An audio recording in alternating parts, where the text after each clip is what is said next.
guys, I hope you're having a great day. Today we're going to make peach 1, 2, 3 cobbler. It's just a little twisty. We're going to use canned peaches instead of fresh because Mom wants to use some peaches up. And we're going to make it gluten-free. We're going to make it gluten-free. Again, this is my mom. This is me. And what's your name? Kris. And we're going to make some peach cobbler. Let's get to it. All right. So this is one of my sisters and my childhood favorite. We made this a lot growing up. It was so easy. We could make it by ourselves. And we loved it so much. We put it in our little church fundraiser cookbook. And as you can see here, my sister Katie submitted this recipe. It's a little dirty, so you know we used it a lot. Anyway, it's super simple. So you want to say how we started? What did we start with? We started with a melted butter stick. Yes. Oh, okay. Thank you. Okay. So it's real easy, and it's like one pot. So we took a bread pan, and we dropped a stick of butter in there, and melted 1 stick of butter, which is half a cup. And then once we melted that, we will, let me give you a little of the prep. So set the oven to 300 degrees. We did not have buttermilk, so we don't keep buttermilk on hand. We just make it when we need it. So we take a cup of whatever kind of milk it is we're using, coconut, almond, regular milk, whatever. And we put 1 tablespoon, sorry, Kris. We put 1 tablespoon of vinegar. We like to use this Bragg's apple cider vinegar. Apple cider vinegar is very healthy for you. And white vinegar typically is made with corn, which Kris can't have corn, so we don't use that. So tablespoon of vinegar, but if you don't have this, you can use regular white vinegar. And then you put, we're going to put this one in just a second. Put your milk in, stir it together, let it sit for about 5 minutes, you'll have buttermilk. And in fact, you can kind of see it's a little bit thick. It's not like regular milk. So we're going to use that. You use a cup of sugar, which I like to make things less sugary here in our house. When we do use regular sugar, we use keto sugars and stuff as well. We use organic cane sugar so we don't get the GMOs. And we like to also use organic brown coconut sugar a lot. And it's lower on the glycemic index, so it doesn't hit your body quite as hard, that sugar rush and all. So we use half a cup of cane sugar, 1/4 cup of coconut sugar, and I'm sure we'll be fine and not miss that other cup, 1/4 cup of sugar. So you want to add that. And then for our flour, since we eat gluten-free, I made us a little flour blend.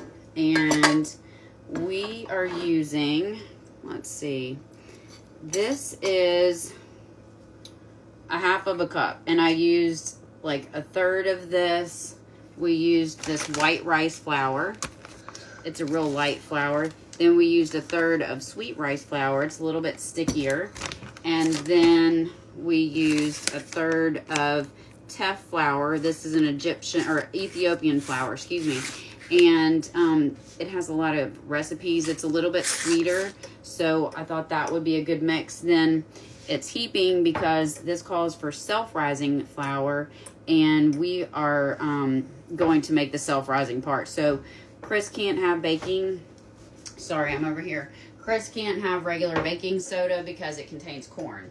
So we make our own, and this is just like 1.5 teaspoons of baking soda, and then 1.5 teaspoons of cream of tartar. The regular stuff has cornstarch in there as a filler. So we're going to dump that in, and then we used 1/4 cup. Thank you, sir. Let me get that up. Got it? 1/4 cup of tapioca flour. Go ahead, dump it. And then we're using, thank you, sir, 1/4 a cup of millet. And I needed to, got a spoon in here. excited to fill this one up. So that's our little flour mixture that we're using. Here you go. And right on top of the sugar. There you go. Then Kris is going to put our buttermilk that we made in there. You can see it's kind of thick like buttermilk. And let's see, let me help you out here.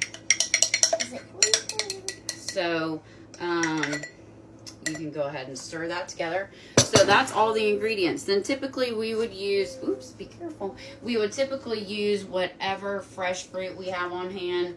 I was putting some groceries and rearranging, and noticed that we had 3 cans of peaches and I wanted to get rid of one of them. So we are just going to use these peaches. So it's real easy. You stir it together. Keep it down below. And don't take it out. Just keep it down. That way it doesn't splash out. So you stir this together till it's nice and blended. And then you just simply pour whatever fruit you have on top. And then just put it in the oven and bake it for, if I remember, about an hour. Hold on, let me double check. Yes. So yeah. So then you'll bake it for about an hour, and then you can serve it warm by itself, or you can have it with ice cream. My sisters and I like to eat this for breakfast sometimes as kids. Anyway, it's really delicious. I hope you guys enjoy it. We'll drop a picture of it once it's finished baking in the comments, and we would love to hear if anybody else makes it. And drop a picture in the comments of yours. What about the peach? Yeah, we're going to do that last after we mix it up. Anyway, I hope you guys have a great Sunday, and thanks for watching. Enjoy.